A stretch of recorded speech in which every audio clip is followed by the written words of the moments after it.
Good morning, Bitcoiners. I hope you're doing well. I'm loving my life. Who could complain?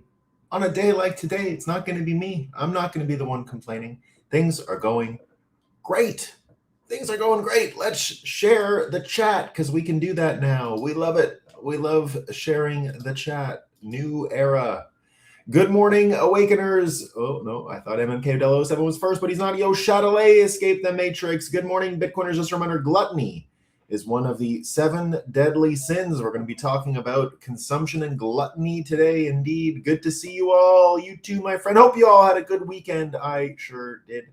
Oops, I'm over my exclamation point allotment for the day by day 2. That's your whole week. 2 of them. Look at that. Good morning, Awakeners. Did you all notice? I saw Obama using exclamation points the other day in his Twitter posts and all that. Trump does them too, though, but Trump's allowed. He's got some funny ones. I can confirm sunrise. We've got sunrise going on. Chatelet, MMK, Delozeven, and Lee J. Escape the Matrix. Hello, everyone. Escaper. Good morning. Mondays are the best for smashing the like before the show starts. Indeed, I've heard of that about Mondays. We love Mondays around here. Indeed. Morning, fine folks. Way to go, everybody. Everyone's been liking the like. We like the liking button. It's go time. Chatelet, indeed. Great golden gang. Happy Monday, says JJ Fox. Happy MF Monday, says Barely45. Lots of high fives from MMK007. Mic check, mic check. I will check that mic. You got it. It's a mic scam. Boom mic off. You all know the deal. Mic not working. Audio coming from integrated computer mic. We figured it out. Hold on a second. Someone's trying to call me during my show. It can't happen.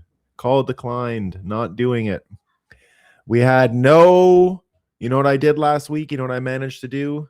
Mic scam. Exactly. It's the mic scam. Boom mic off. Is it better now? Let me know.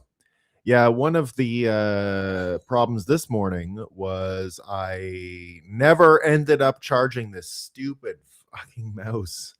Rugged. Mike is miking again. Indeed, mic scam. So when I had the trouble with it last week, I charged it to like 10% or whatever, and it was all dead this morning. So I'm back on dead.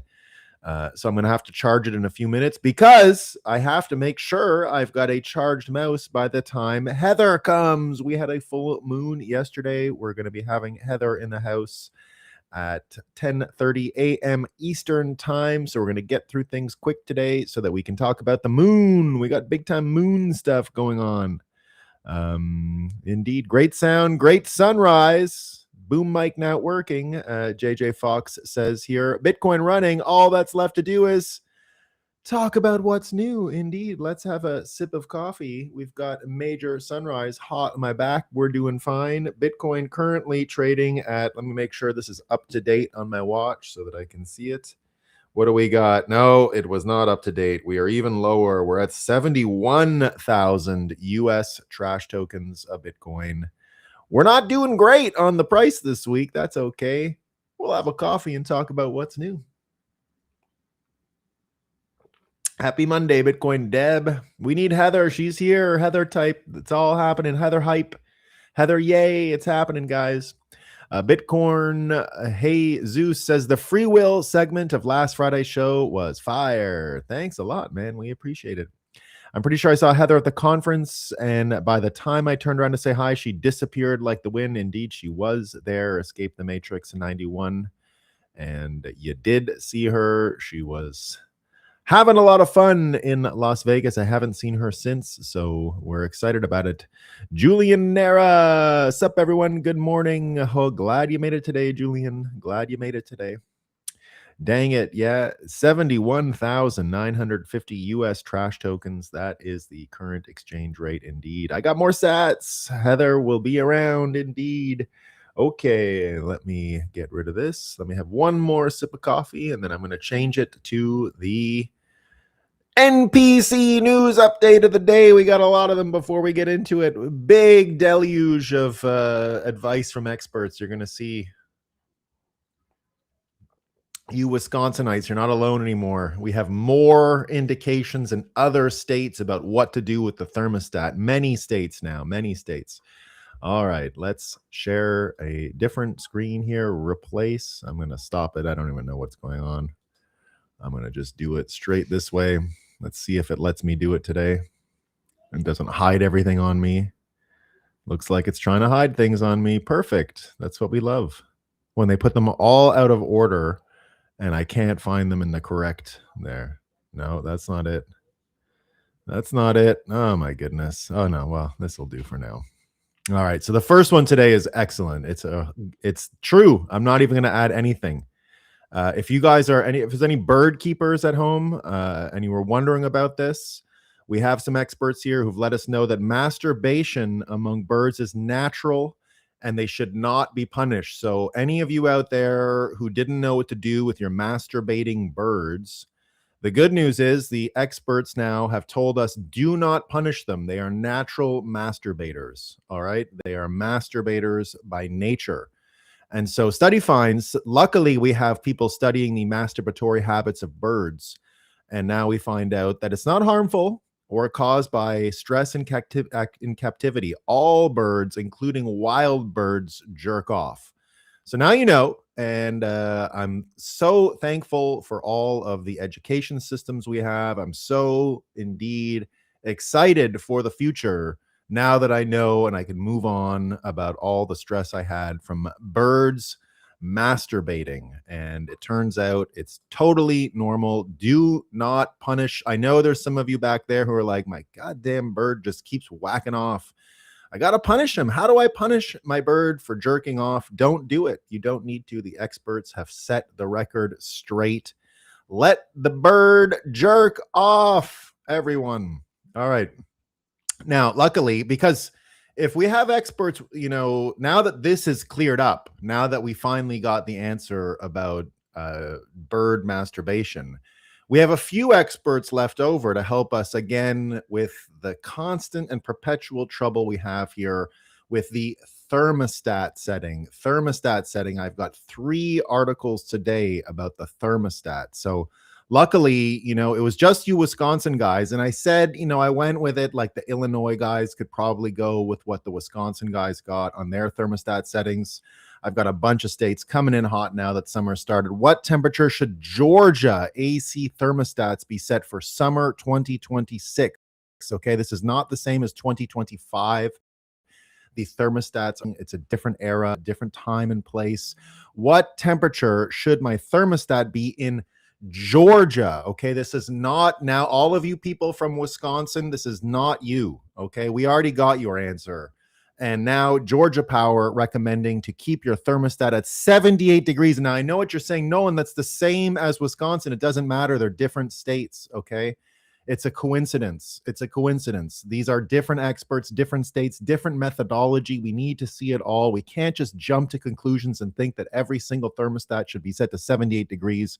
There's more to it than that. The Department of Energy recommends keeping a home warmer than normal when away. So this is the old thing of when you're away, you should change the thermostat setting. Okay. It's the same in Georgia. It's very similar. Okay. So which direction should your fans rotate in the summer? Thank God I hadn't heard about this because I was at my thermostat this weekend and I remembered. All right. I was like, okay, 78, right? Even though I haven't got official word yet on what to do in Quebec, because, it's not Wisconsin. So I was able to do that. But then I went to the fan and I said, oh shit, what do I do with this fan? I don't know which way to point it. And now we know.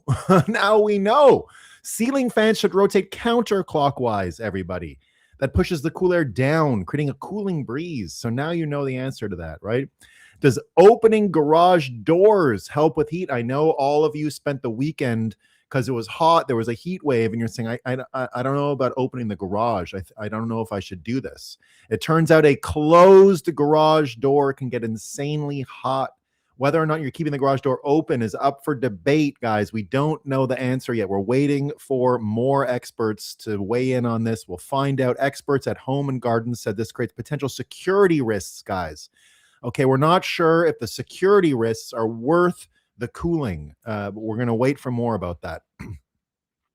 More tips for staying cool, guys. Wear light colored and lightweight clothing, guys. Okay, if it's really hot, all right, if it's really hot, put away your winter jacket.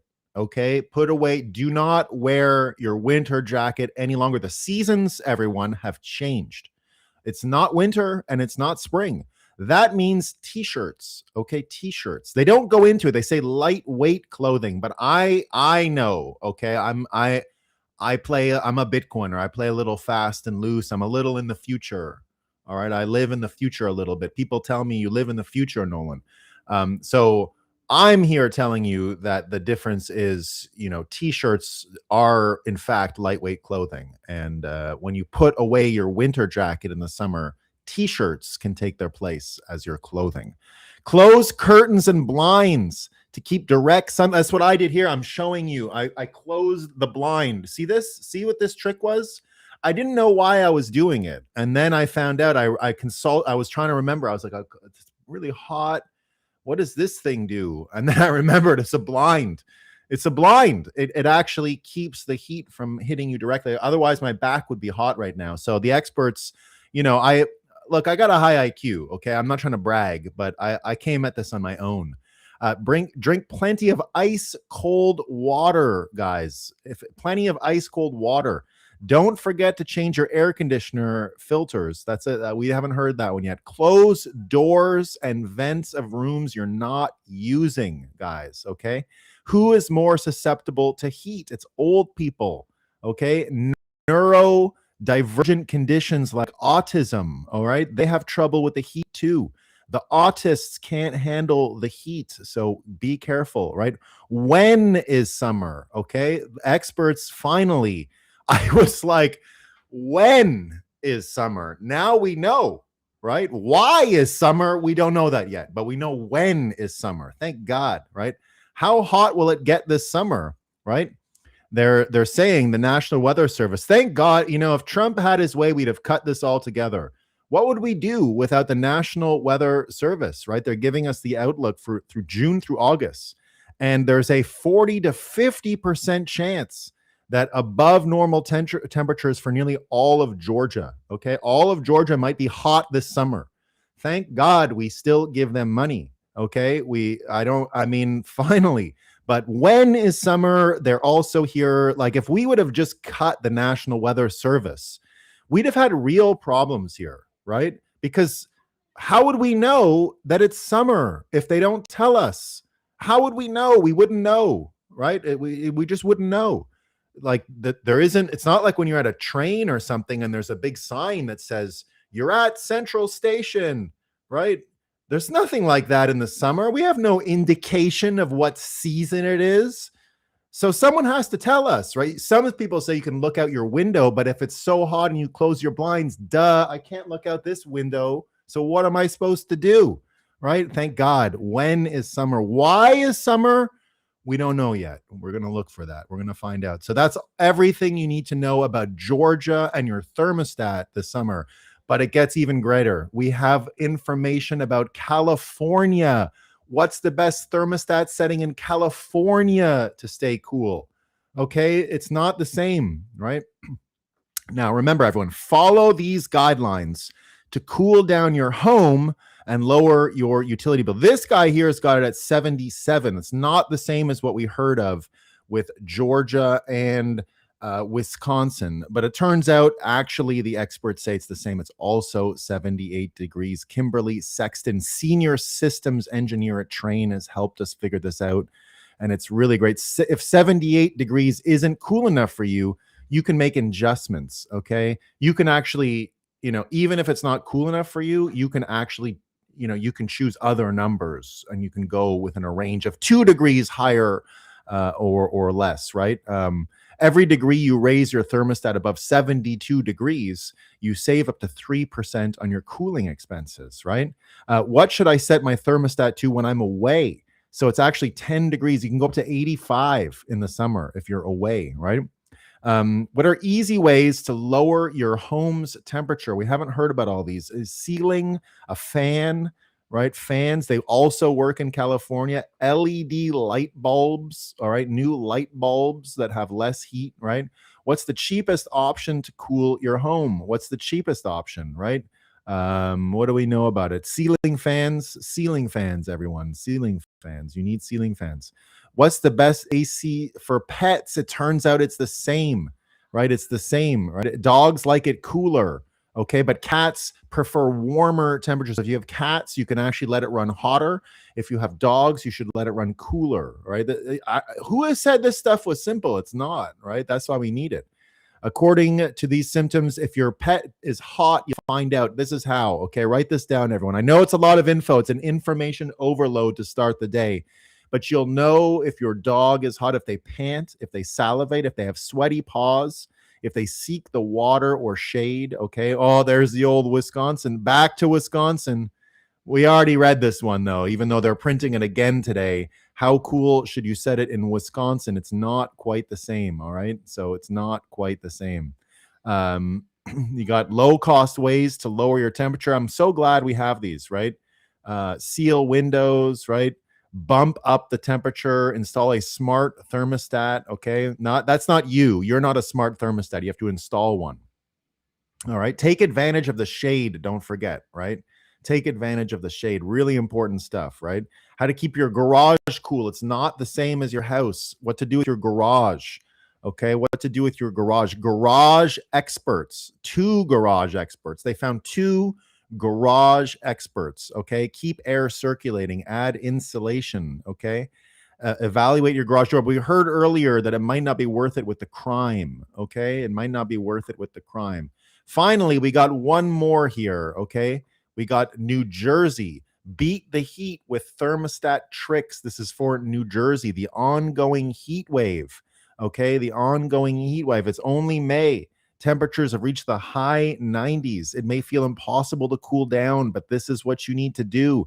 It's also in New Jersey. It's 78 degrees, guys. It's also a poll from 2024 that found that 72 was everyone's favorite number, but that's not the right number. The right number is 78, also in New Jersey. So now we know Wisconsin. I'm going to rescind my directions, though. When I said that Illinois was the same as Wisconsin, that was last week's news. I think this is giving us reason to believe it might not be the same. Because even though California, Georgia, and New Jersey and Wisconsin are all 78 degrees, we don't know if that applies to everyone. Yes, garage experts, P-Man Van. We have garage experts, okay? What are you laughing at? We have garage experts. We need garage experts.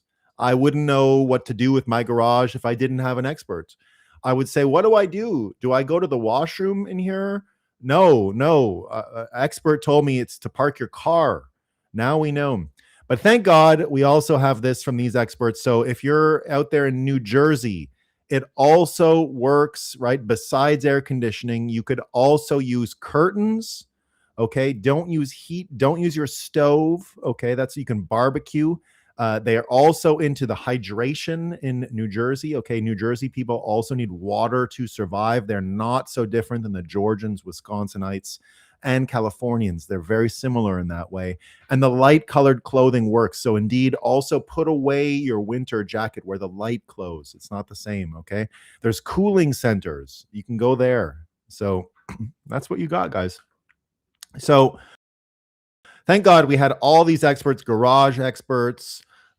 We had the thermostat experts. And now we know in Wisconsin, Georgia, California, and New Jersey. Remember those, because we're going to keep tracking this until we find out what to do in all 50 states. We need the answers. 78 degrees so far, working well. That's great news. And if you don't do it, this is what's going to happen to you. Climate change is fueling large marble-sized. We've never seen hail the size of marbles before. That's brand new.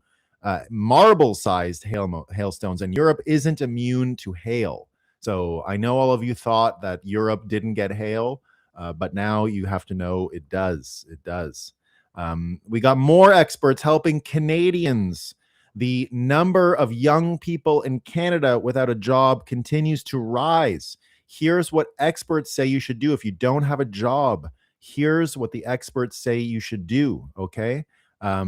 This is it right here. Let's see. One of the most important things you can do is look in your network. Okay. So look in your network. Ask people if they have jobs or other things, right? I know you never thought of that, but luckily we have experts here. So that's a big help, right? What else? That's all they got. So experts say that disconnect. Yeah, well, they at least they told them, right, to oh, here's another one. So look in your network, but if that doesn't work, we have another expert advice here. My advice is to get out there and knock on some doors, right? Use the network. Well, that's really the same network thing. So network and I guess network. So thank God we've got some experts in Canada helping people get jobs. Network.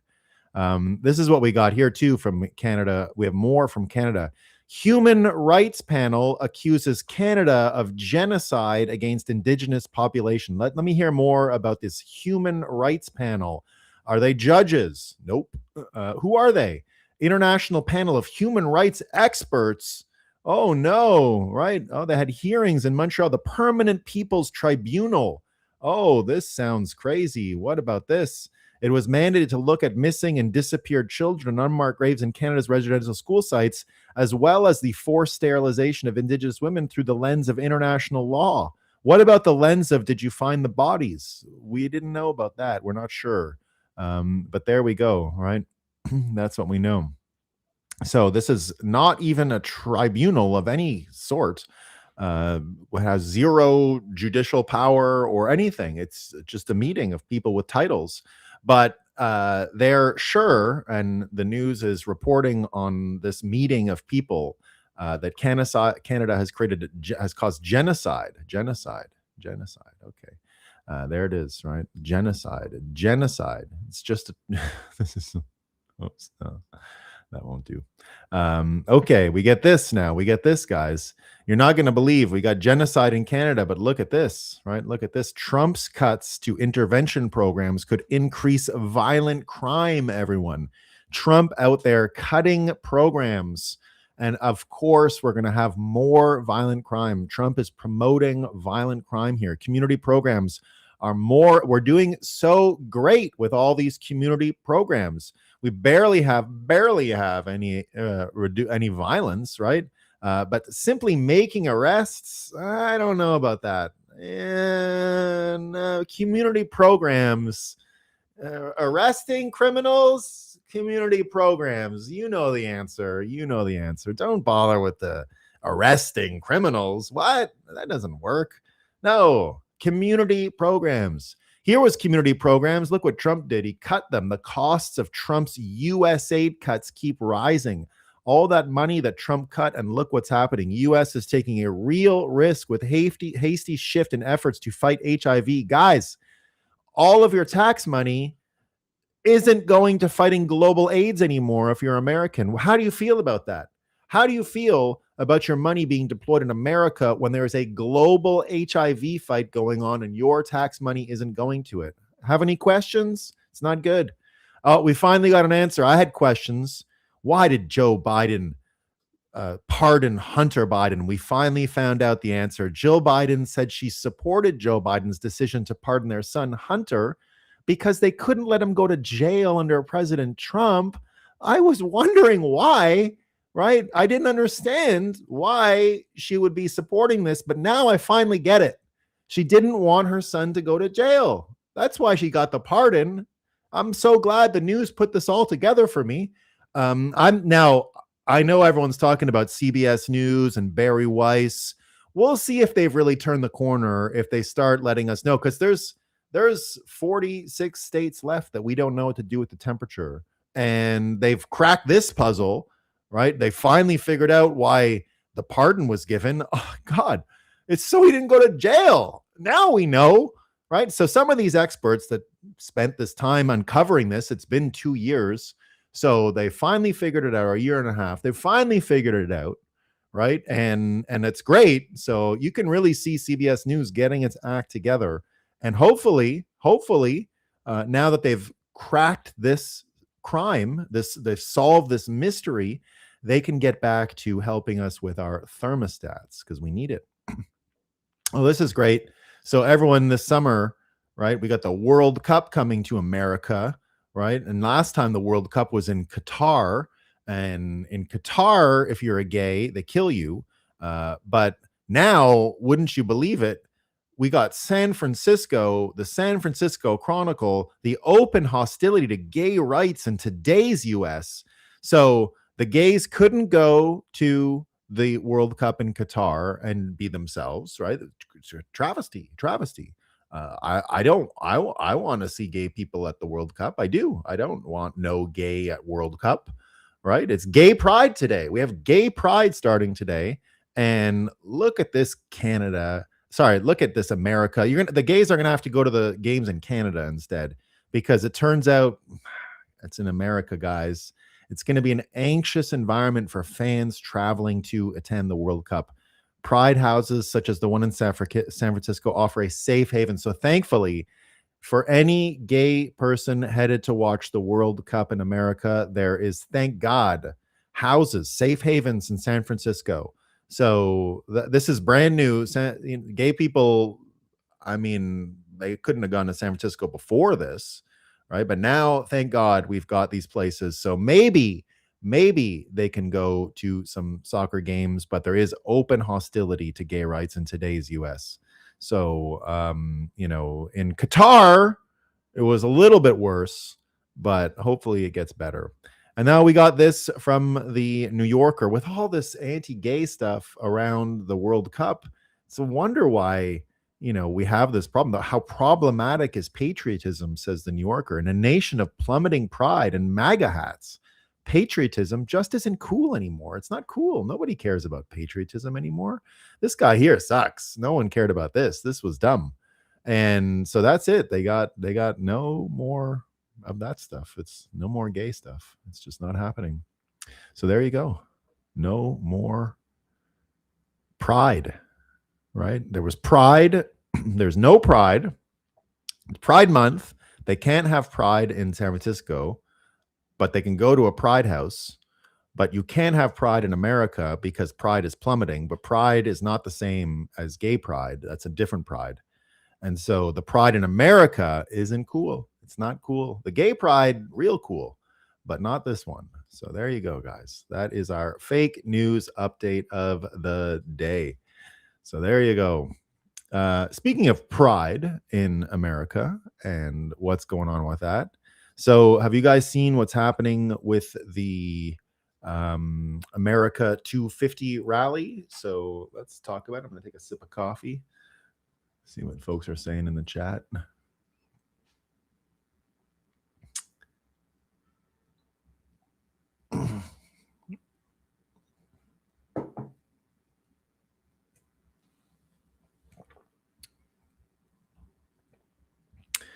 There we go. That was a hell of an update. The bird whacking takes the prize. You think so? You think the bird whacking is the real prize here?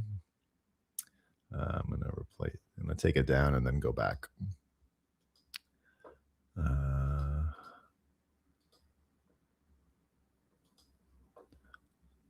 Hell of an update. I didn't realize there were non-gay soccer fans. I didn't realize. The heat wave in New Jersey has 73 degrees today. That's it. It's too much. It's too much.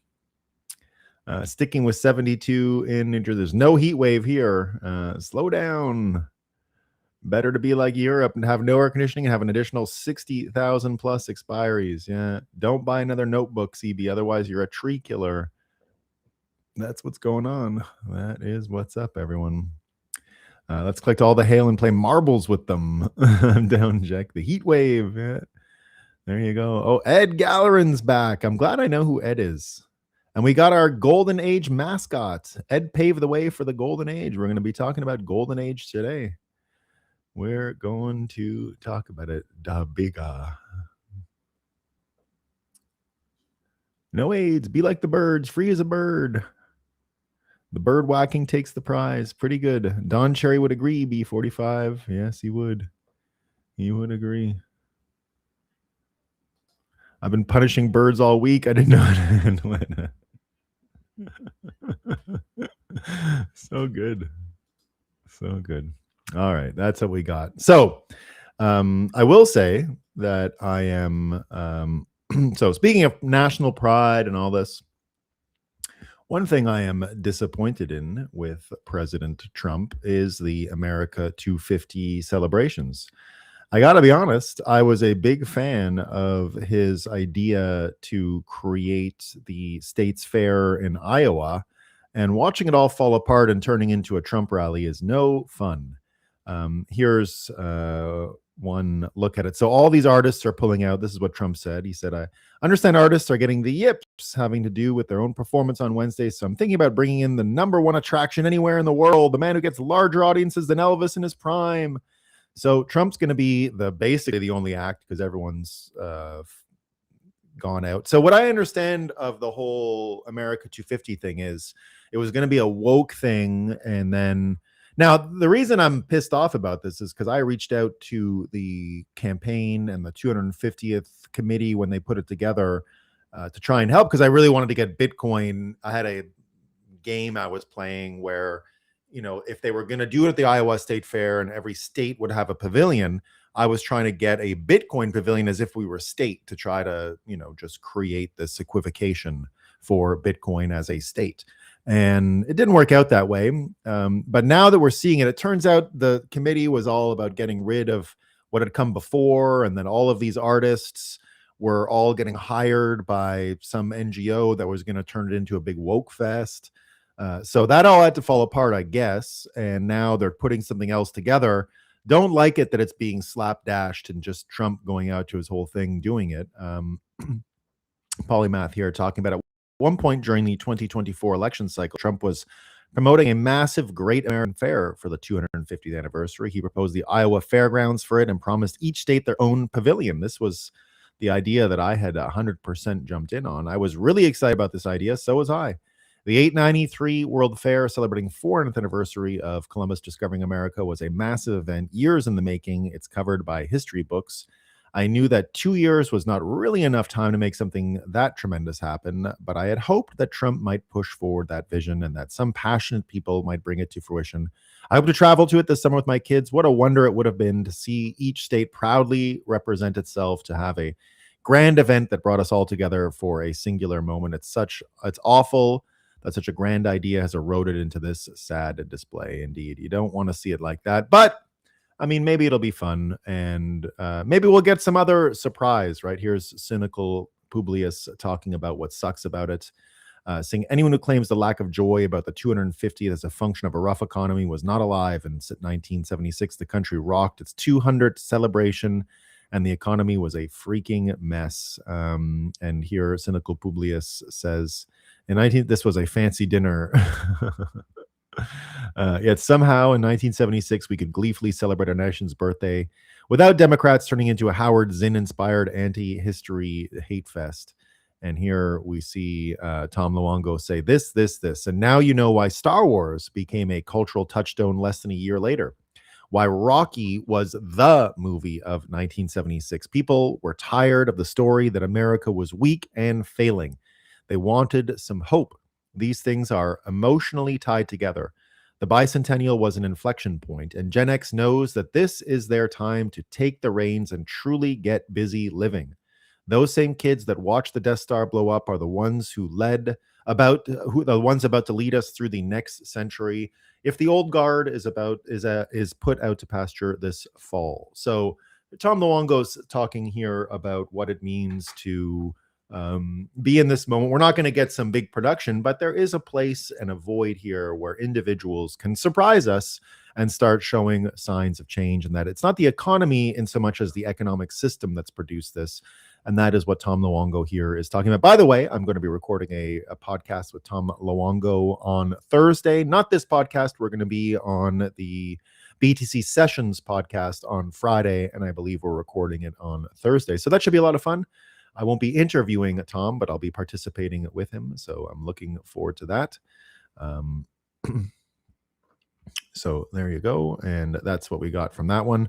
Here's Cernovich talking about the same thing, saying, whatever America is or will be, it's not the country of 1976 and certainly not of 1776. The patriotic blood has turned from red to green. This land is an economic zone for third worldists to loot while banksters print to fund the fraud while skimming all the way up and down. And that's really what I think is going on here, is that we are at the end of this economic system. We're at the end of this cycle. And that's why we really have made this pivot. I said for a long time that the future of American politics was orange versus green, no longer red versus blue.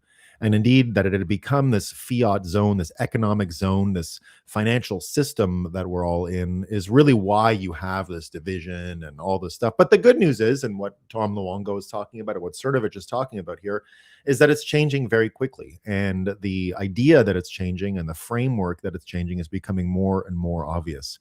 You can see it's changing because here you even got Jamie Dimon admitting it's changing. This economic zone is really the Jamie Dimon economic zone. And here he is talking about that exactly. Let me know if this comes through. This is Jamie Dimon talking about losing the seigniorage business, the ability to mint money, print money that the Federal Reserve had and that is being taken away from them, because that's really the frame that I've been talking about for 2025 and 2026 is this changed and altered financial system, heading back to the American system, seeing the subordination of the Federal Reserve and the banking cartel to the Treasury and the American system is becoming more and more obvious.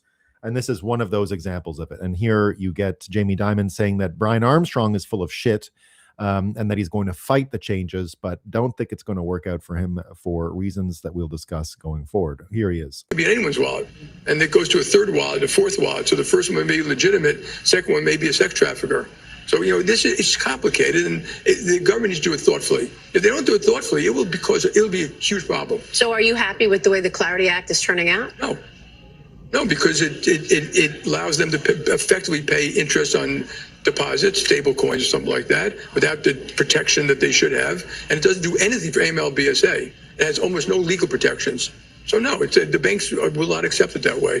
And the ABA, the small banks, the credit unions, it's not just the big guys. I'm not worried about stablecoin, but if it happened, I'm telling you, I would have nothing to do with it, and it would eventually blow up on its own. Okay, but that's my personal thing. But I do understand the concern of all the other banks. So, well, the markup is coming. I mean, what are you going to do about it? It is. We'll fight it. If we lose, we lose, and we'll live. So here, Jamie Dimon is not safeguarding the system. He is safeguarding his spread. Stable coins threaten the bank's grip on cheap, regulated deposits. So JP Morgan is reaching for the oldest tool, regulatory capture, to strangle competition in the crib.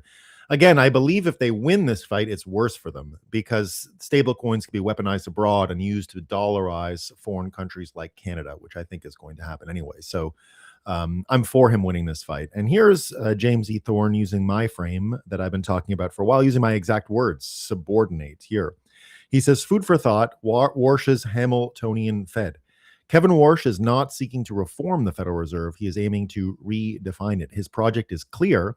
Scale back the Fed's autonomy and subordinate it to the Treasury, effectively restoring a Hamiltonian model in which the central bank operates as an instrument of national policy. Monetary policy, in this view, is not a technocratic exercise. It is statecraft. This is a direct challenge to the post-Volcker consensus of central bank independence. That model, insulated, academic, and narrowly focused on inflation, was built for a disinflationary, stable world. It is poorly suited to one defined by supply shocks, industrial competition, and geopolitical rivalry. Warsh's implicit argument is that the Fed, as currently constructed, is not just ineffective, it is misaligned. It reacts rather than leads, tightens into fragility, and operates at cross purposes with fiscal and industrial policy. Hamilton would find this arrangement baffling. In his report on a national bank, he argued that such an institution would be an engine of national prosperity designed to support public credit and direct capital toward productive ends. It was never meant to stand apart from government. It was meant to extend its reach. That is the model Warsh is reviving. Critics warn of politicization, but the Fed is already political, just without accountability or strategic clarity. The real question is whether monetary power is coordinated with national objectives or exercised in isolation. In an era defined by reindustrialization, energy competition, and technological rivalry, capital formation is strategy. A central bank that ignores that reality is not preserving independence. It is abdicating relevance. Warsh's bet is simple. The Fed must be folded back into the machinery of national purpose. Hamilton would recognize the logic immediately. This is exactly what I said on Inauguration Day, and you're seeing it become more and more well accepted, and more people are seeing it that way. And here, going back to what Jamie Dimon says and this American system and why it's important, here you can see from Promethean action why it is indeed important. They did their whole thing on exactly this the other day. Here's what that big thing is. Yesterday, President Trump posted this on Truth Social. Think about that. A tanker with almost 1 million barrels of American oil headed to Japan. 2 days earlier, at the televised cabinet meeting, Interior Secretary Doug Burgum put it in the context. And of course, you mentioned Venezuela, but all that flowing to our Gulf Coast refineries is also helping to keep the price of gas down at home. So again, it's an amazing transformation. Bottom line is the center of geopolitics around energy has moved from other parts of the world to the Western Hemisphere. So when you see that oil tanker, or when Burgum says the center of geopolitics has shifted, you're seeing the American system replace the British system in real time. And it's happening because Trump's team is consciously restoring American system principles, while it equally consciously rejects British system principles. Treasury Secretary Scott Bessent gave an extraordinary speech at that same Reagan Economic Forum that Jamie Dimon was at. I'm going to walk you through a couple of key points in it. Here's the first one. The truth is that for too long, America had been asleep. We mistook comfort for strength. We substituted efficiency for resilience and consumption as a measure of prosperity. We told ourselves that so long as... And that's one of the important things I want to underline here about consumption, because what I've been saying for a long time about Bitcoin is that we can get into our own aesthetics, our own appetites. We can reprogram our subconscious as it was to make us consumers. We were programmed to be consumers in the 1950s. I've mentioned this many times about Edward Bernays and what he did with Eisenhower and why this choice was made to turn Americans into consumers. You even heard Jamie Dimon in that interview that he just that I just played. Another part of that interview, he says, "Look at what we used to have in America. We had the arsenal of freedom. America didn't produce a single vehicle from 1941 to 1944 or something. Every one of those car manufacturing plants were making boats and tanks and everything else for the war." So you're seeing this framework here, again, an important one, come out again, and understanding that this recalibration, that we can actually get into our aesthetic, we can actually get into our subconscious and reprogram our wants and fears and what we think is a good thing and what we think is bad and what we want and don't want. And we can reprogram these things in ways that will recalibrate how we think about consumption and what we consume and how much we consume and why that's important and why saving money and not being a consumer are the direction we're headed in. That's the change we're going to see. Where was I? Goods were cheaper overseas, it did not matter whether factories went dark in Michigan, Ohio, or Pennsylvania. We assumed that supply chains would always function smoothly and adversaries would always behave responsibly, and the invisible hand would correct vulnerabilities that too few in public life had the courage to confront. Look at what he just did. He threw the infamous invisible hand of British liberal economics out the window. It didn't protect our industries. In fact, it destroyed them. And a little later in the speech, he put it another way. He said, "We assumed the rules-based system would discipline these behaviors, only to find that in too many sectors, it accommodated them. That's a U.S. Treasury Secretary saying the pillars of the post-war free trade system, the invisible hand, or the rules-based system, not only didn't work, but accommodated the destruction of our manufacturing. So then Besant continued. The warning lights were glaring all around us, but our political class preferred the comfort of old formulas. Cheaper was always better, offshoring was inevitable, industrial policy was unfashionable, and strategic dependence was acceptable so long as the cost remained invisible. Beneath every one of those mistakes lay a more basic failure in our philosophy. In reducing economics to consumption, we forgot production. We measured abundance at the checkout counter rather than at the factory gate. Again, he's hitting at one of the key propaganda lines of the whole free trade system. They sold it to people by saying, you can get it cheaper if you outsource. Measure your life from the checkout counter, not the factory gate. And then Besant asserts what we abandoned and what we have to go back to. Somewhere along the way, we lost sight of a foundational principle that previous generations understood instinctively. Economic security is national security. For a nation that cannot manufacture, mine, ship, or refine its needs gradually, cedes its strength and sovereignty to others.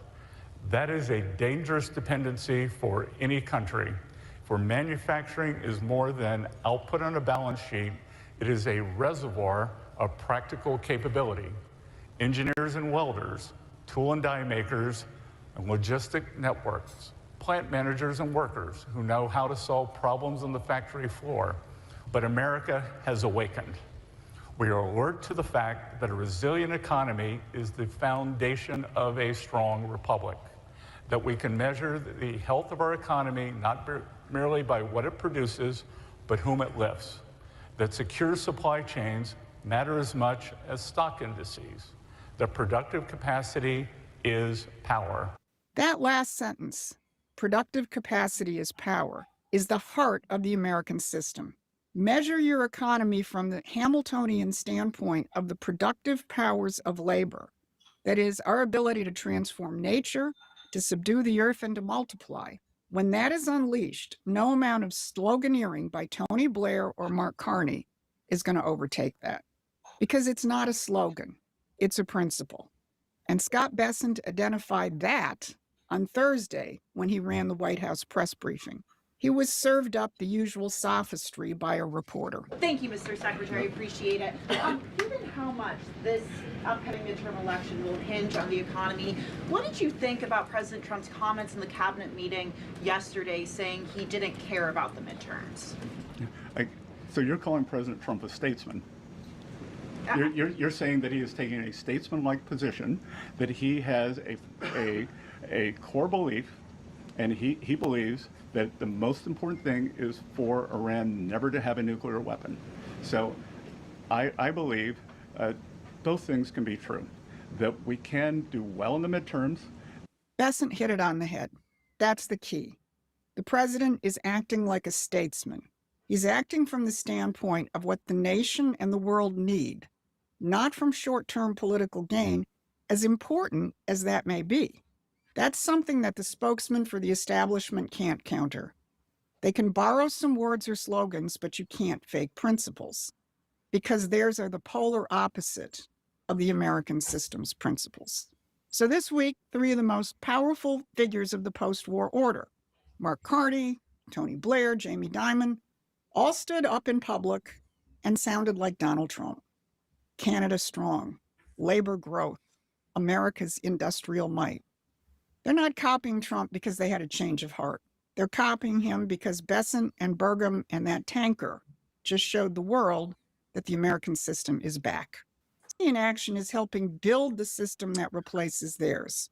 And if you want to be in on that. So, and that's what you're seeing, that economic resilience, economic power is national security. You're seeing them build this dual system of Hamiltonian economics using Bitcoin and dollarization. You're seeing the bimetalist system become real. At once, here you're hearing Besant in that same meeting talking about how they seized $1 billion US trash tokens from the Iran wallets, using, of course, Tether and their seizure capacity of the stable coins. But some people here saying that that 1 billion that will be seized will turn into Bitcoin for the strategic reserve. We'll wait to see if that happens.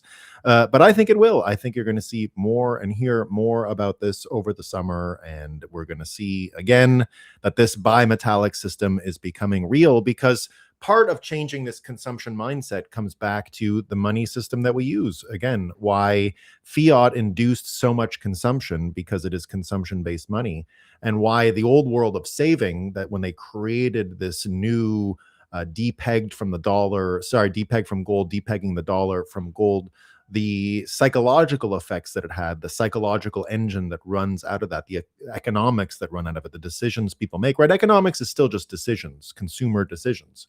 And so the economics that flowed out of severing the dollar share, the dollar ties with gold, created these consumer sludge people. That's why we call them sludge people as Bitcoiners.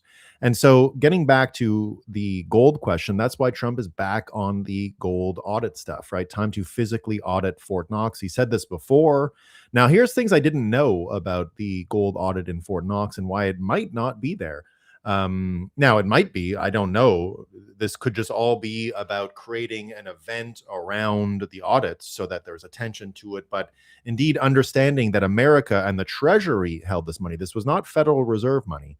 Here's a little more in this gold question and why we're recreating this new asset-backed version of the dollar, and why it will change consumption habits, why the subconscious mind of Americans will be reprogrammed from this new economic system, that this new psychological engine that really is consumption choices, that is the psychological engine, the choices we all make. Economics, again, it's a fake word in a sense. It's really just choices that people make.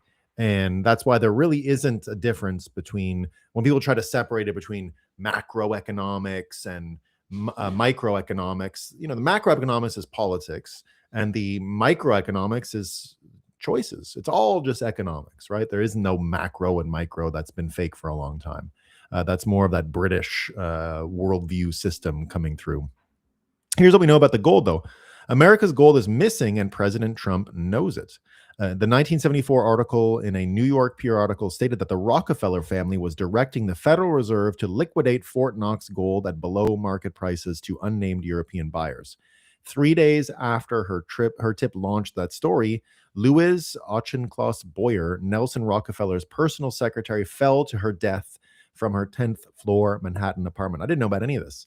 The investigation ended there and the gold was gone. For 14 years, industrialist Ed Durrell wrote to over 1,000 government and banking officials demanding a full accounting of what remained in the vaults of Fort Knox. European financial circles were already treating the disappearance as a fact, while Washington refused to schedule an audit.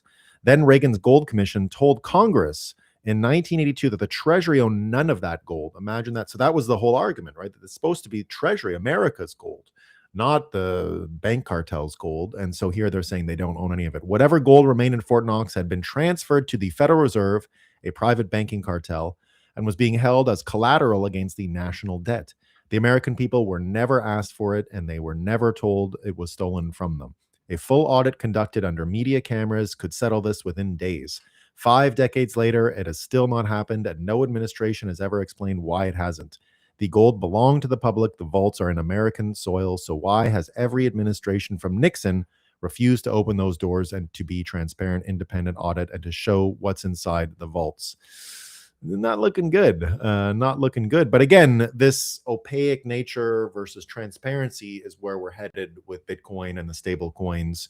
And that's why when you look at economic fury and the seizure of the money, you're starting to see why that part of the bimetallist system is useful as we transfer and change systems. So here, the Gulf banking channels are opening to U.S. financial intelligence. This is what we heard before about what happened with the stable coins. The City of London built enormous influence through global capital intermediation, offshore structuring, Eurodollar liquidity, maritime insurance dominance, and energy finance connectivity tied deeply into Gulf flows. The CCP simultaneously relied on discounted Iranian energy, alternative settlement systems, Belt and Road corridors. When the hidden financial arteries begin getting mapped, frozen, and monitored, or pressured into compliance, the ripple effects move beyond Tehran. Liquidity pathways tighten, covert leverage weakens, energy negotiations shift, proxy funding networks destabilize, and the entire geopolitical balancing mechanisms begin losing maneuverability all at once. This is why Besson's statement is so powerful.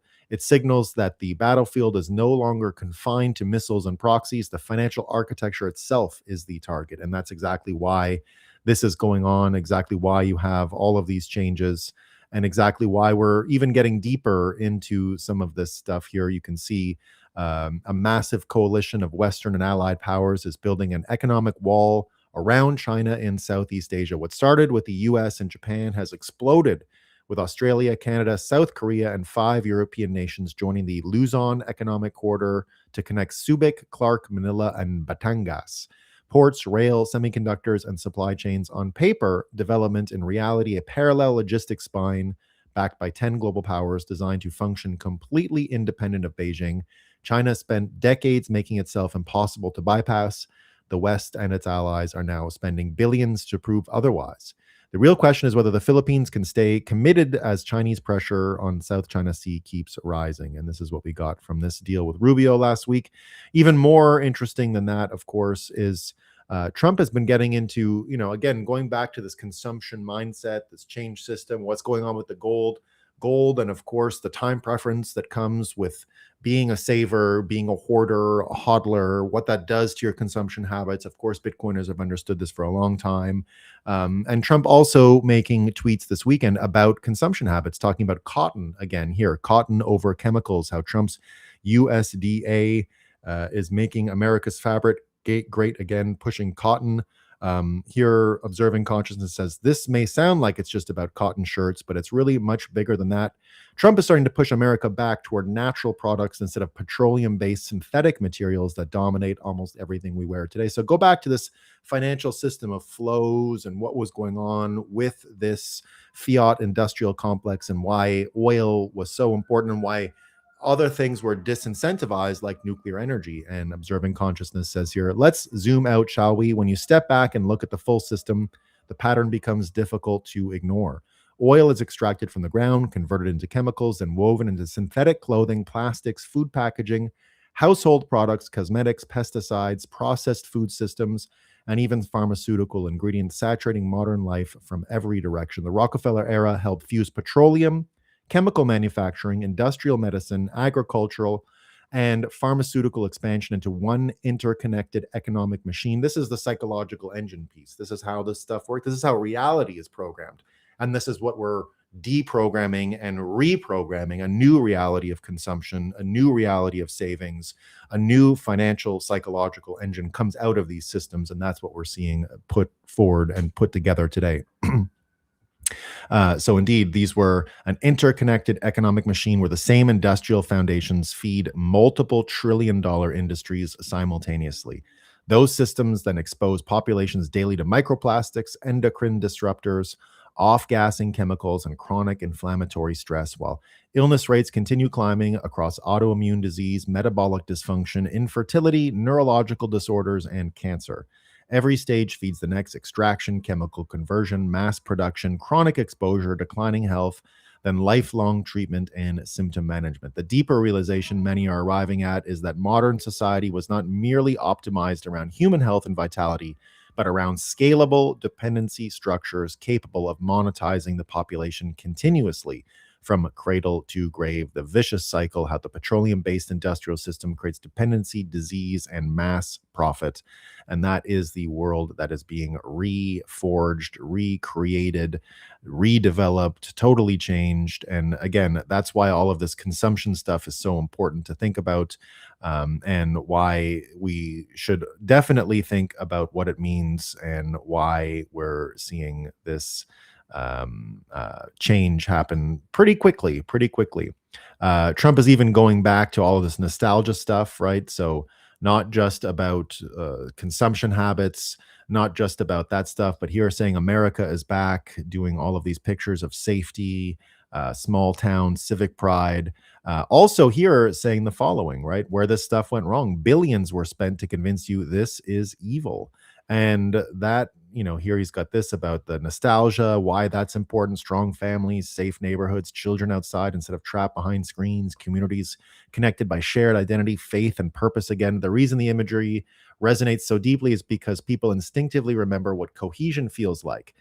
What's emerging now feels less like politics and more like a civilization turning where sovereignty, technology, family, and human flourishing begin aligning again. And here, the important part is that money was spent, right? When he's saying money was spent to convince you this was evil, that's the fraud. That's how this fiat industrial complex needed to work. It had to get you to believe in consumption. It had to get you to believe in a life that's satisfying behind all these medicines and behind all of the consumption around fast fashion and everything else. And here we're seeing that that is what is being signaled right now. And that was what is changing. Trump is sending a signal. What began during World War II as a temporary wartime labor shift slowly evolved into a complete restructuring of society. Women went to work, dual income taxation, inflation, debt expansion, centralized childcare, and institutional influence gradually pulled the center of gravity away from the home and into systems designed around perpetual production and consumption. Over generations, the family unit weakened, communities fragmented, children were increasingly shaped by screens and institutions instead of multi-generational wisdom, and societies slowly traded sovereignty for dependency while calling it progress. Now the cycle is turning. The same era exposing corruption across media, government, finance, and health is also revealing how much human advancement was artificially restrained through regulation, monopolization, and controlled scarcity. Flying vehicles, autonomous drones, supersonic travel, decentralized systems, sovereign AI, alternative energy, remote work, and local resilience are not isolated breakthroughs. Bitcoiners have been behind a lot of this stuff.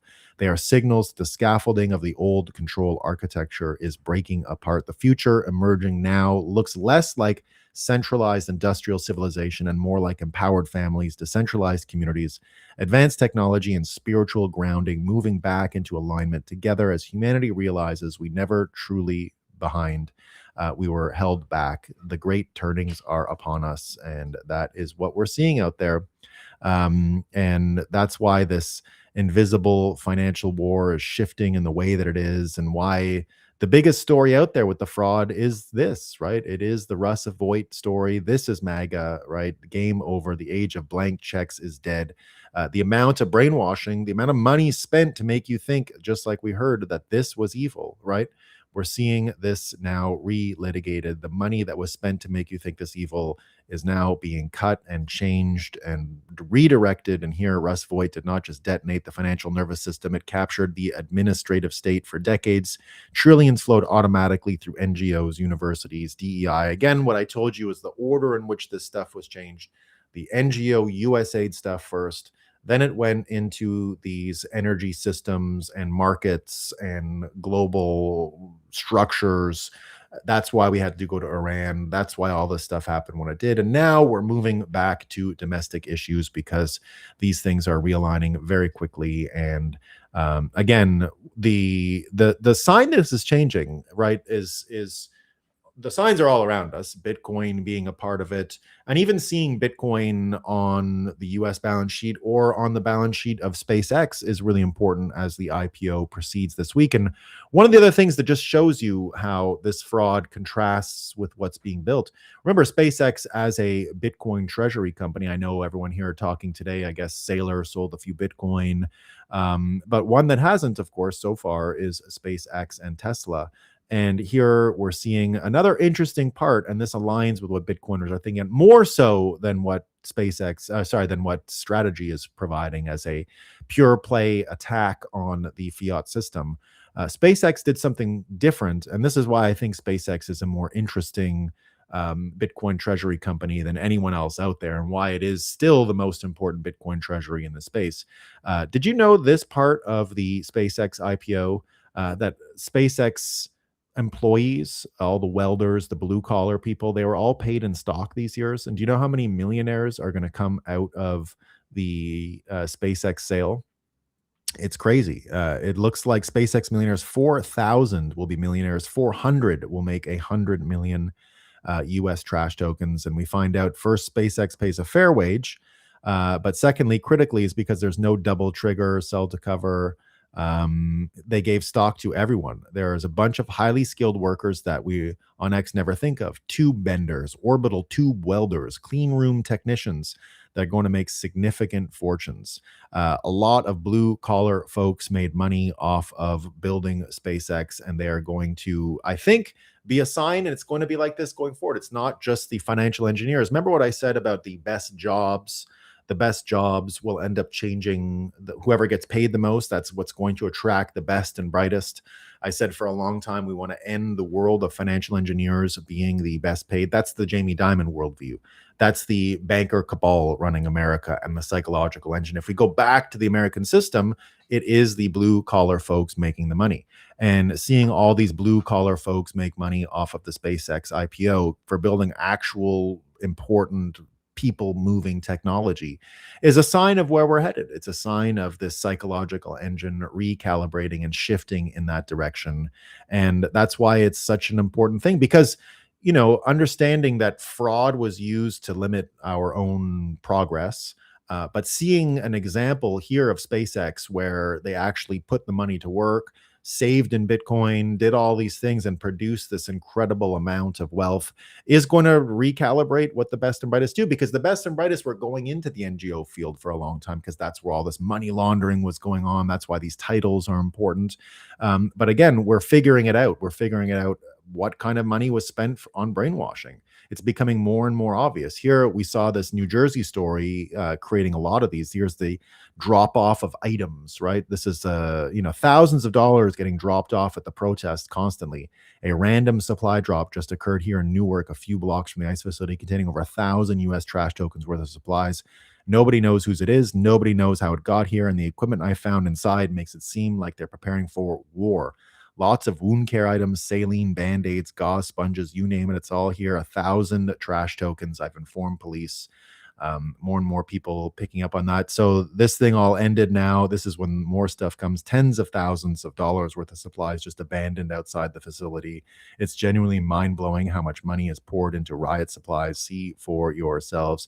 All these guys ended up getting arrested last night. So that's, I guess, the good news.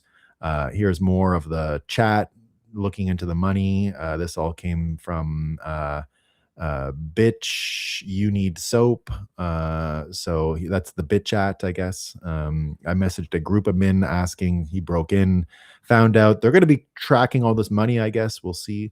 But here's everyone getting arrested yesterday at this. Police came and created a line. A lot of people went home. We'll see what goes on with that. Let me just erase a couple of these.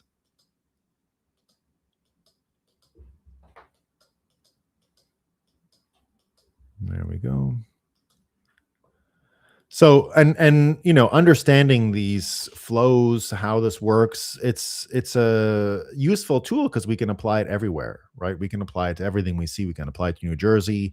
We saw it from the beginning of the George Floyd protests. We've seen it continue through. We've understood what the Arabella people are up to. We've understood what the Neville Singham people are up to. We've understood what the Soroses and all these others are up to. And here now it applies just as equally to what we see in California. Of course, in LA, we've got the election tomorrow. Everyone's waiting to find out what happened to Spencer Pratt. But here he is figuring the same thing out, right? Here's the NGOs, the homeless healthcare for Los Angeles, getting caught on camera, just straight up handing out drugs, right? Handing out needles. There they are, busted on camera. Karen Bass and Nithya Raymond spent millions of your tax dollars on these NGOs to hand out fentanyl needles, crack pipes, and drugs to addicts on your streets to keep them high and homeless so they can profit off everyone's misery. Vote now. If anyone's around, don't forget, you can just go to California and vote. Like, you don't have to be from California. You don't have to be American. If you happen to be near California, just go vote. Here's an example. You don't have to be from LA. Here, official ballot box. I voted. I don't even need to make campaign ads anymore. Karen and Nithya just keep making them for me. Here's a just random ballot box, homeless people all around it. You can just go. I promise you, you can go.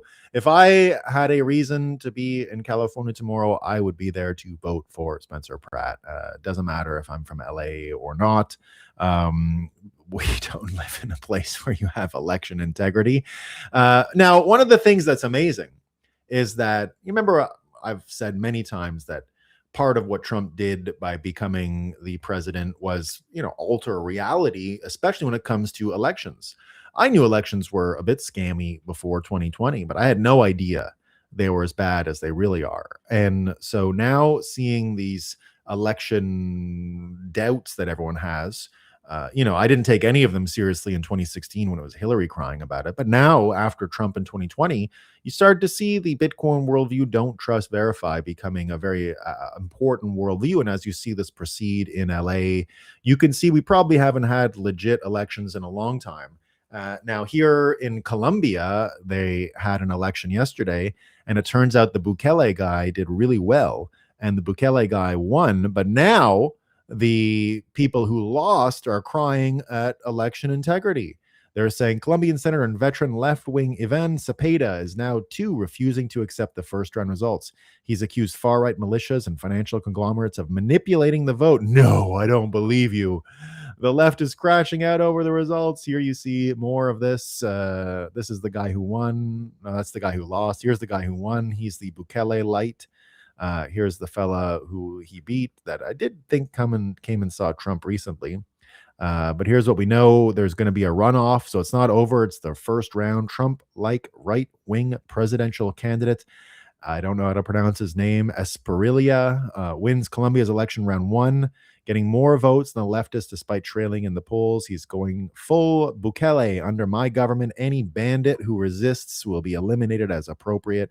And if he submits, he will imprison him in a mega prison so he can pay his debt to justice as they should. That's what he said about it. We'll see how he does. I think he's going to win. I think that the part of the world is going for this stuff. Here's Prof. Sainoj saying, in today's Colombia presidential primary, the Bukele-influenced right-wing populist won, putting him at 80% odds of winning the presidency. Here's what South America and Central America are looking like. And it's looking El Salvador, Costa Rica, Panama, and we've got Ecuador, Bolivia, Paraguay, Chile, Argentina. Next up is going to be Colombia and Brazil, and then we'll see. But that part of the world changing. And again, going back to election integrity, here's a little look into what Trump is actually doing with his mail thing with the U.S. Postal Service. Most people have no idea what President Trump's new election mail executive order USPS rule actually does. Plain English, it creates a chain of custody system for mail ballot envelopes in federal elections. Bitcoiners will understand this auditability as don't trust, verify technology, not the vote, the envelope. Under the proposed US Postal Service rule, states using mail-in or absentee ballots for federal elections would have to use standardized ballot envelopes, official election mail logo, automation compatible design, unique intelligent mail barcode, USPS review of envelope/barcode placement. That means the ballot envelope becomes trackable. States or election mailers would also submit key data through a USPS portal: voter name, address, outbound envelope barcode, return envelope barcode, originating election office state. So officials can know this ballot envelope was sent out and this return envelope came back. USPS would review outbound ballot mail before accepting it. Is it in the right envelope? Does it have the proper barcode?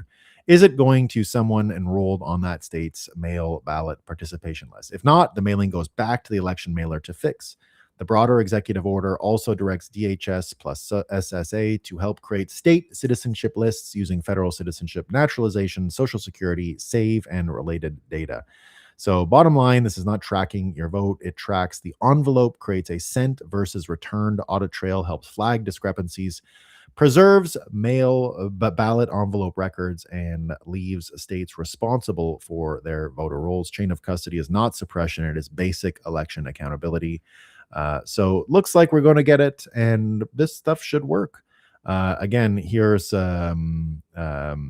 one of the things that is, you know, sort of so interesting about this change and why you're seeing everyone freak out, especially about Spencer Pratt, is that this change is pretty much too much for the sludge people to contemplate.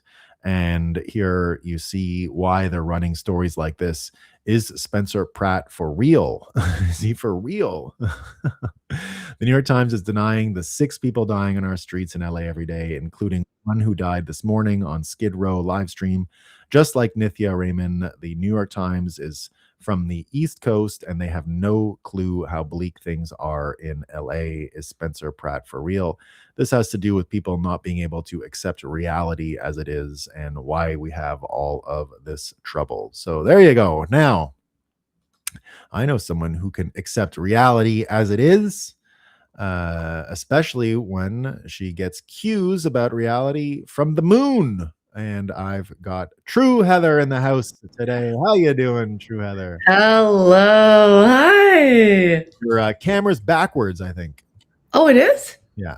I'm seeing everything. Not that I just, you have such good swag on, merch on, Bitcoin stuff on. Oh, it must be in the video settings. Should be. Let's see. Let's see. I like that sweater though.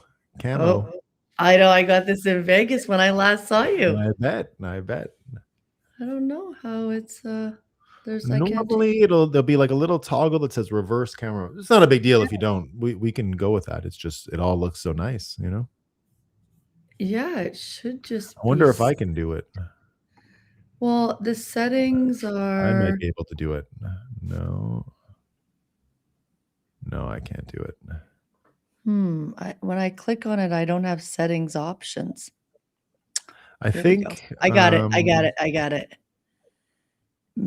How's that? There we go. Okay. You look just as great in reverse. Let's see what the folks in the chat are saying. Very symmetrical face, everyone is saying.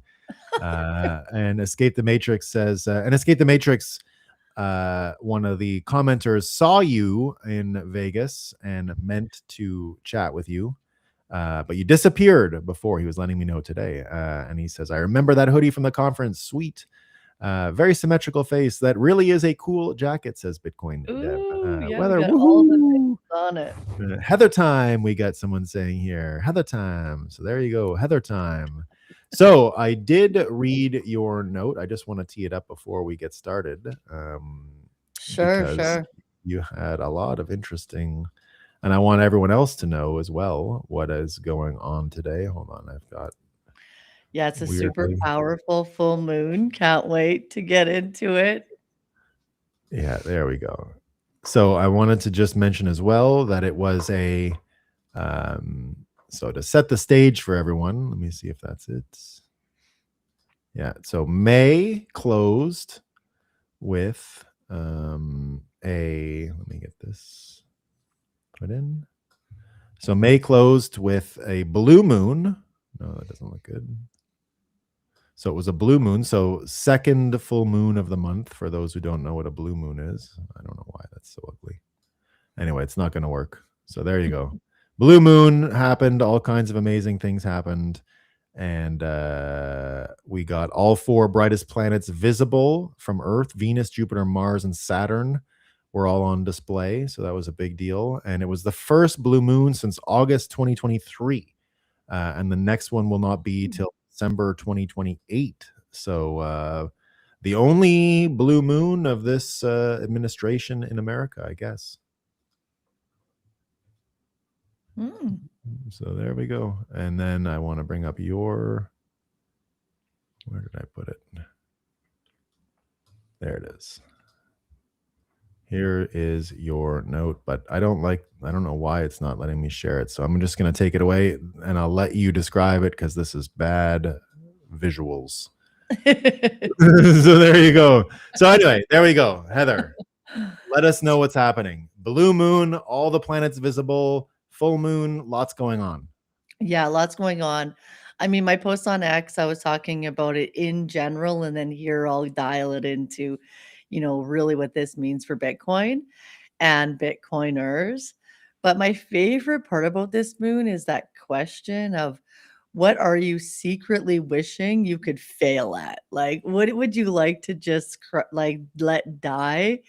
And it's kind of a, a dark question in a way, because a lot of times we fall into these belief systems like we've got to be more productive, we've got to be more motivated, we've got to like manage our time better. And instead of really looking at like, why am I procrastinating? Why am I resisting doing that thing? And perhaps that doing it makes you feel dead inside, like this is really the time to recognize like what would you like to maybe fail at so you could stop being dead inside. But also, of course, because Sagittarius is the archer, is like point the arrow at something better, something that makes you feel alive, something that really is for you and your fulfillment of being alive on earth. So, when we think about this kind of risk taking that comes with, or what feels like risk, because even all of this isn't really about failure. This is about just not having to have all those T's crossed, those I's dotted, not having to write the perfect email. This is really about make a meal that doesn't taste good because you tried something new, or, buy some Bitcoin just because, why not? Like it might feel risky, but these things aren't necessarily risky if they're feeding the soul. There was a reframe that Scott Adams used to use came from getting fired, right? He said that most people, when they get fired, they think it's just the worst, right? It's like, oh my God, I got fired from my job. It's like the worst. It's embarrassing and da da da. One of his reframes from his hit book, Reframe Your Brain, was exactly that, was no, it's the actual opportunity to now do what you really want. And that you should look at being, usually you're fired from your job, not because you're, it's not because you're so great at it. It's often because, like you said, you were procrastinating. You're mailing it in. You weren't really giving it your all. You weren't really giving it your full attention or your full capacity. You were kind of writing it in. And he said that's usually what it is, why that sort of thing happens. And then what you really should look at when this happens is this is your opportunity now to do what you really want. And it's like a gift. Great reframe. Yeah, that is exactly this moon. It's like all of these things that could be seemingly bad, like, oh, I failed at this, or even those conversations that you might have that little devil in you that's like, I just want to fight with this person, I just want to say the things I haven't been saying, respectfully, of course. But this is that moon. And I think too often we do try to hold things together, keep things all together, look all together. I know, especially as Canadians, they like to put on sort of like a polite, front when, again, this isn't about the disrespect, but it's really about sort of like, what do I need to destroy? What am I carrying? And you mentioned in your note that part of you brought up Canada because that was something you mentioned. It was about, with all this change going on in Canada, where should you physically be? And I think a lot of people are feeling that. They're hanging on to whether their state or their country or those kinds of things, even though these places are changing in real time and might not align with the way the way they find themselves. Yeah, well, that's just it. Because if you're acting out of it, like, lack of alignment, or if you're doing something like, how many people, if you really listen to the words that they're saying, beneath the words that they're saying are somehow somewhat describing something that they are doing that they don't want to do. Like, how many people are justifying just doing things that they don't want to do? And we're not talking about cleaning the kitchen. We're talking about jobs and relationships and Every day. friendships and social commitments and life, like how they spend their energy. And if you're, if some it's like that's like a lack of balance, right? That's like a lack of temperance. If you're constantly doing things that you don't want to do, well, probably leads to illness and disease too. But Mhm. this is your chance to get healthy. And so with Bitcoin, Bitcoin, I'm going to look at my notes here because it's actually really interesting how this hits Bitcoin. Because, if we look at Bitcoin's North Node in Aquarius, which is the purpose that it came here to do on Earth, is so this moon is strongly activating Bitcoin's North Node. So this means like Bitcoin's, evolutionary purpose is Hmm. being activated by this full moon. So as we know, Bitcoin being about decentralization, networks, technology, collective intelligence, peer-to-peer systems, and the future of money. The question is, do you actually believe in the future you say you believe in, or are you carrying the old system Mm. inside of your nervous system? Like sort of like when people ask me what will Bitcoin trade at in 5 years? Will it be $1 million US? And my answer is always like, you if we're right, you can't measure it in dollars anymore. At a certain point, that ends. Like, why Yeah. would you still try to measure Bitcoin in 5 years in dollars? Do you try to measure Bitcoin today in its market for food stamps? No. So no one would measure Bitcoin and how many food stamps you can get with Bitcoin. It makes no sense. Bitcoin is there to measure other things. And so I think many Bitcoiners still who are price obsessed still have to realize that you're not going to be able to measure Bitcoin through dollars much longer. That world is ending. I know people are, it's all shrinking today, it's sinking. Mm. Okay, but if you look at what's going on under the hood, we're completely reorienting our total financial system, and it's something else now. And I don't think Bitcoin will be used as the way to measure, or that dollars will be used to measure Bitcoin. Bitcoin will be used to measure dollars, and that's Mhm. a pretty big change. That's a great point. And in that illuminates the belief system. Like when you were talking, I was thinking, right, if people want the price of Bitcoin to go up, they should really be doing the inner work Mm. because Bitcoin's going to take as long as it takes for all y'all to get on board Mhm. and like stop living these fiat beliefs. Mhm.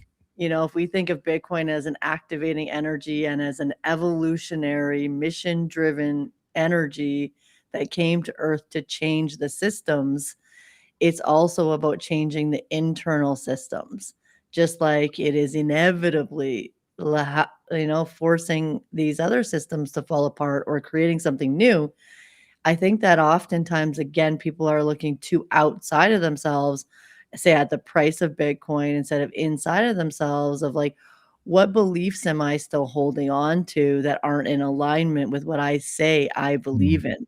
Mm. And this could be around Bitcoin. This could be around your lifestyle. Like you could be preaching to someone, oh, you've got to take care of yourself. You've got to put yourself first sometimes. But then, when your whole body is saying no, you say yes to someone. Mhm. Mhm. And so this is a real time to look at your beliefs and look at what you're doing that are out of alignment with your beliefs.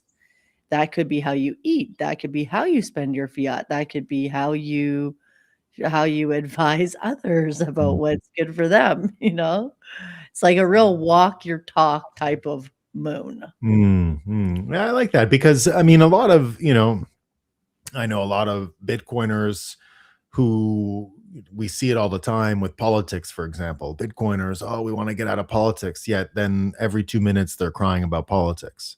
And it's like, well, you're not going to solve politics today, right? It's not going to happen Yeah. today, but it's clearly changing and it's clearly going to be different. If you look at what's going on in LA and California, Spencer Pratt, it's sort of a new evolution in how politics, he has no advisors. People are asking him, Yeah. why don't you care about these other issues? He goes, I don't know anything about those things. I care about like three things. I care about no drugs in the parks, and I care about no fires burning everyone's house down. So what Spencer is out there doing is saying, well, why doesn't a city government just get back to what a city government is supposed to be? A city government can't solve racism. Like, it can't solve that. There's a lot of things it can't do, yet people try to make it so that they would pretend a municipal government could solve racism or poverty or drug addiction. It can't do any of those things. Like, it's not equipped. Oh, I'm glad that you said that. I would totally go to California and vote for Spencer Pratt. You can. No, you can. Yeah, there's no voter ID. Anyone can. Yeah, well, hopefully everybody go to California, vote Pratt. I mean, I definitely watch all the Hills, but I did look up his astrology too in regards to all of this. Did you? Yeah, and I've been listening to other astrologers talking about it, and they're like, he is, his chart shows like he will likely win. But it's actually really interesting because he pairs with that Bitcoin chart too, in the sense he's going to be a like, Bitcoiner soon. Oh, just listening to him, he just sounds like a Bitcoiner, right? And he's just talking about how the only people against me are the socialists and the communists. I'm like, sounds like a Bitcoiner to me. Yeah. He's going to be a great Bitcoiner, one of the great Bitcoiners. Oh yeah, he can do a lot for Bitcoin, and without getting into all of the details, but he is Capricorn rising, and Bitcoin is Capricorn sun, and he's also got like the Leo performance, the Scorpio emotional intensity, the Capricorn strategy, the Virgo. When's his birthday? I don't know when his birthday is. I don't have his birthday here. I just have my notes right here. But let's see, August 14th. One day after me. Yeah, one day after me. Yeah. Oh yeah, you got all that Leo too. Yeah, so you guys actually probably have a lot in common. Yeah. Because some of those transits aren't going to change in the year at all. Mm-hmm. And the biggest thing is that he's got this way, it's a whole conjunction, but really truth teller, meme maker, like the person who can like reinvent himself, and like bring the truth to the light. Because I think that's why he's gotten this, like, we're Canadians talking about him, the world is talking about him, because he's actually just telling the truth about what's going on. And we can all look around. Like, I live in a very nice neighborhood in Calgary, and there's like literally like a fentanyl person was just standing outside my window the other day. It breaks my heart because I remember Calgary being like, I would describe Calgary to people, and my city's clean, right? Montreal's a clean city in North America, but I would tell people, you haven't seen anything until you've been to Calgary. And I said, try and spit your gum out in Calgary. 20 years ago, spitting your gum out in Calgary was a fight. Like actually, like spitting, like not. I mean, it's still, honestly, it's still clean. There's I can't see any garbage. Like, it's still real clean. It's just the people. Well, I saw more homeless than when I was there last summer. I was very surprised. Yeah, and now it's like seeing filthy homeless people around. That is just not. Yeah. It didn't compute when I saw it, because I remember Calgary from the 2000s, and it was just rich people. Like, that's all I saw were rich people. Honestly, even in the last 3.5 years, like, I've been in this location the last 3.5 years, it's way up from then. Like, even in the community Facebook group, they're like, what do we do? It's far worse now. Like, a woman couldn't pull out of her garage because there's 4 bodies there just passed out. Yeah, like, and I was talking to my son about it, kind of comparing it to California. Like, we're going to go in the direction of California if we don't get this under wraps. And, I think that's, again, just part of this obviousness that these systems don't work. This way of, this sort of, well, I don't even know what we would call it. It's kind of the same NGO problem wherever the money is industrial going complex. To. Yeah. Activist industrial complex. Thank you. Yeah. Activist industrial complex. Because the money that and we're paying so much in taxes, but it's not really going to keeping our communities healthy. Yeah, it's crazy. I know, even like our perception of taxes in Canada, it's like, I live in one of the worst tax states in America, in Vermont. It's way better than Calgary. It's way better than Alberta, which is crazy. It's like notoriously bad for America. Yeah. yet it's better than the best case scenario in Canada, which is crazy. Yeah. And I think with things like that, with blatant things like that, people start to be concerned about their neighborhood and their children. Like there's so many kids in this neighborhood, and it's just a central neighborhood where people come, all the cafes, the restaurants, everything. Well, And there's there's empty spaces for lease. Like, in your post, you talk about moving and that being one of the things that you're not that there was any conclusions in it, but if you want to talk about that, because that was the tension that you shared as mhm. part of this. So I would like to hear a little more of that. Sure, thank you. Yeah, I mean, I had been feeling to move just in general. I love where my office is. I love this space. I love my Mm, neighborhood. mm, But it was like the divine kept showing me signs. No, I really need my son's bedroom and not beside mine. He's 16 mm, now. mm, There's a lot of different factors. I want more sunshine. My patio is a very public place. So mm, there was all these factors, right? But I was still like, you know what? I could live it. I could live with it. I could live with it. And then the more I just saw the neighborhood, and I mean, there's construction all around here, so things are happening, but it just was another sign of like, take the risk, Heather. I was really hoping to find something before I moved, but I knew in myself, like I just had to give my notice. So now I'm just free falling, seeing where I land. And, It could be a foreign country. Could be Spencer Pratt's LA.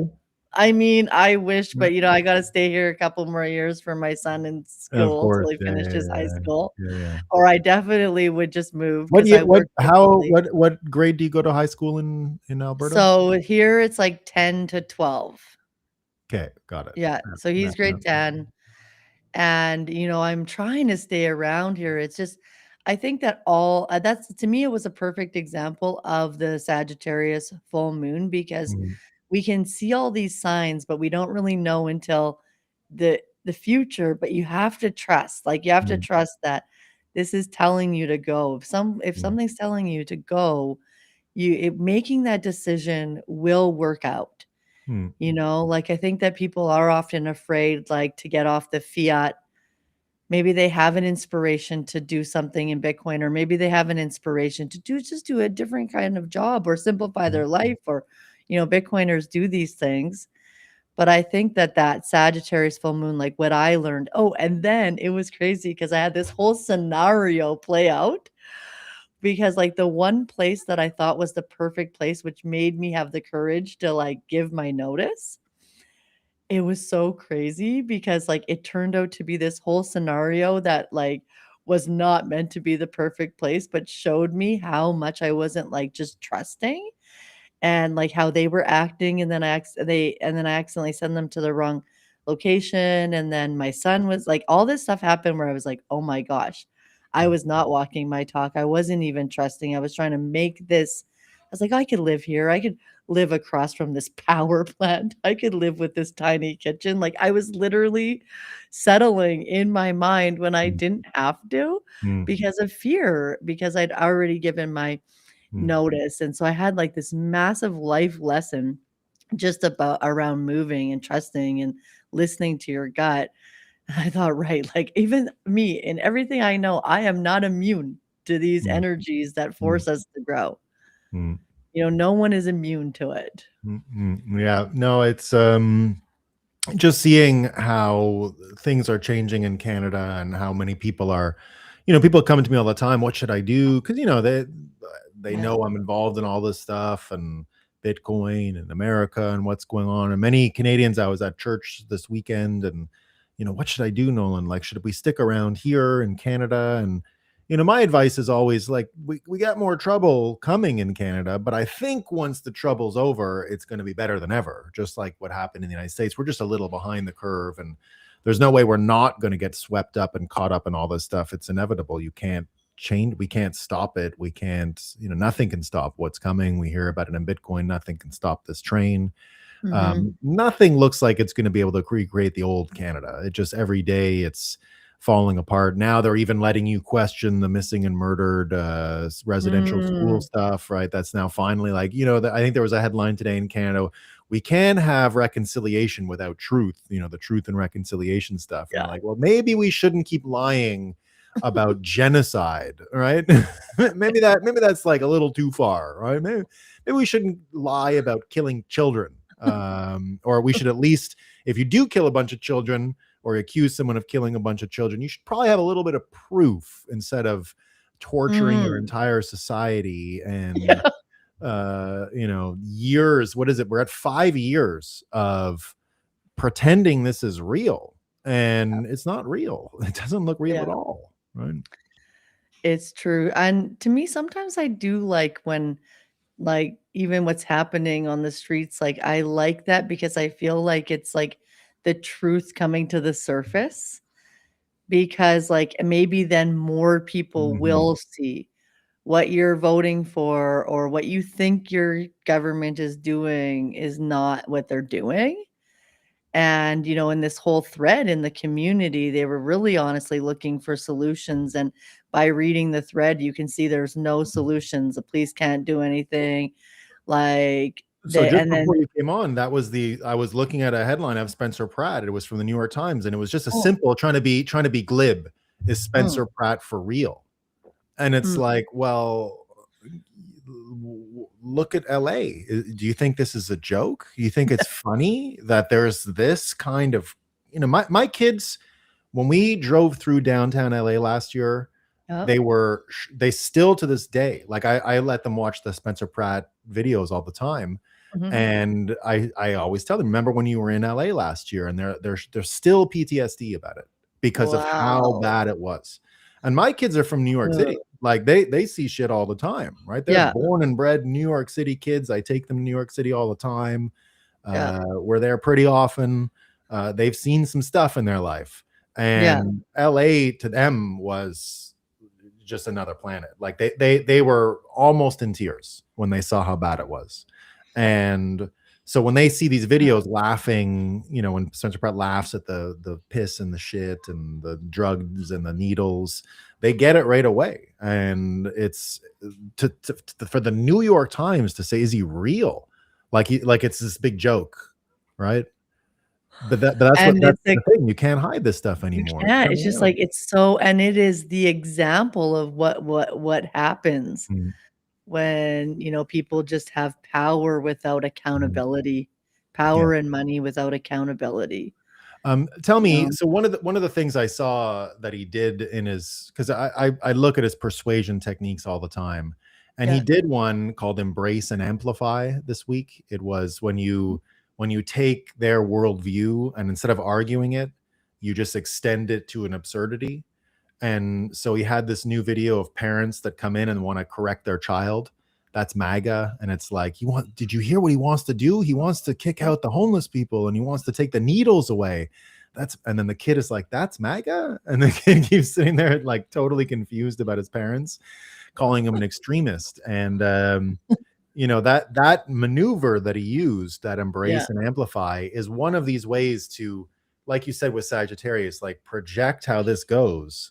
Yeah. And that turns it, you don't have to make the argument that it's absurd. You just Yeah. see that the logical extension of accepting this lifestyle is in and of itself absurd and not sustainable. Yeah, that video was great. It's like it really, and especially for the people Mm. who aren't pro, Spencer Pratt, because it really draws them into thinking, oh, they're saying our point of view. Right, right. Like, actually, there's been a few. Supposedly, Spencer isn't doing his AI videos. That's like other No, it's all people Gene Parmesan doing it. mostly. Yeah. Yeah, Gene yeah. But that's Parmesan. that's Right. awesome. And you can see the persuasion in that and how when you watch that, it Mm. works, especially because they made it a kid. Yeah. Because like no one is gonna be like so like That guarded to a MAGA? kid. Yeah. Like, and that's, like, how a kid would be, when a parent is just Yeah. saying bullshit and the kid's like, "Are you sure? Yeah. That doesn't make sense." Like, my son, he always says, "That doesn't make any sense, mama." Hmm. I'm like, "Okay, you're right." Like, I'm just saying things Are him like and his friends paying attention to the Spencer Pratt campaign at all? Is it no, catching on he's with not kids? really, like, a social media Hmm. He's not really Good for like him. social Yeah, media good for guy, him. so Yeah. I just let him stay in that as long as possible. Yeah, yeah, you don't want to encourage social media. Nah, he's just not into it, and I just leave it at that. Yeah, yeah, that's Yeah. the right way. That's the right way. Well, leave it at that. Unfortunately, we're going to have to leave it at that today. Mhm. Heather, I appreciate you coming. We'll see you again in 2 weeks for the new moon. Let's do it. Let's do it. Fun, Okay. fun. Awesome, Heather. Thanks, We'll get an update everyone. in 2 weeks when that new moon comes. New moons are a big change. I guess I noticed the Bitcoin price thing with new moons versus full moons, and it's the new moons where it pumps, right? It's the new moons where it Yeah. pumps, and then it looks like maybe we're gonna get a pump in June. Yeah. Okay. So Let's stay do it. tuned. Let's come back and do it. Okay. Thanks a Okay, lot, Heather. ciao, guys. All right, folks. That was Heather coming at us from Calgary. I'm going to share my screen quickly for 1 minute just to see some of the comments here. That's what I want. And here we go. It turns out it is Seaburger 17's birthday. Big fun spending my birthday morning with all you big Bampian coin gangster pleb genius friends. Happy birthday, Seaburger 17. I hope you have a great day. I hope your heel feels better. I hope it's healing up. I guess healing your heel. It's been 5 weeks, so you got about another week, I guess, a week or two of immobility or all of it. You got to get it checked in on pretty soon, I think. Good luck with that. Happy, awesome episode to have for birthday day. Indeed. Everyone saying, thanks, Heather. Bye, Heather. Great stuff, Heather. Thank you kindly, Heather. Happy birthday to you. And that goes to Seaburger. Great session with Heather. I love this episode. Love y'all. Indeed. Happy birthday. Okay. Folks, we are going to call it quits here. She is so right. She is Ron P5746. 5746. I know. We'll talk about that number another time. Funny that you have that number. That is a neighbor of mine's phone number growing up. Moon hollow artificial satellite. That's what I've been saying for a long time. I believe that is BTC indeed getting crushed. Strategy will buy all the Bitcoin. The 30 sell was proof of concept exercise. They are on track to hodl more than Satoshi. Yeah, I'm not worried about them selling. I never have been. Chatelet, homies. Thanks, Nolan. Indeed. All right, folks, we're going to play the logo and the thanks for watching screen. Thanks for watching. We'll have more coming at you tomorrow. Enjoy today. Happy birthday again, Seaburger. See you all. Peace.